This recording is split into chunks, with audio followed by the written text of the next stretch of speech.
حلقتنا اليوم دخول 123 سيارة فيات 500 كدفعة أولى من ميناء مستغانم.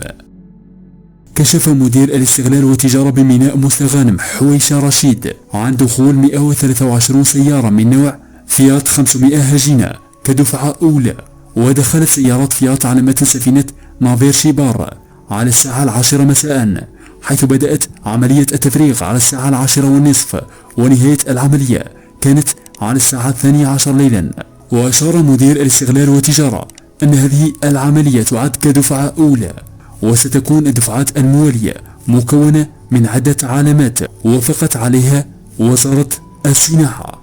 لا تنسى الصلاة على رسول الله في تعليق المصدر النهار. شارك هذا الفيديو مع أصدقائك ليصل إلى أكثر عدد من المشاهدين.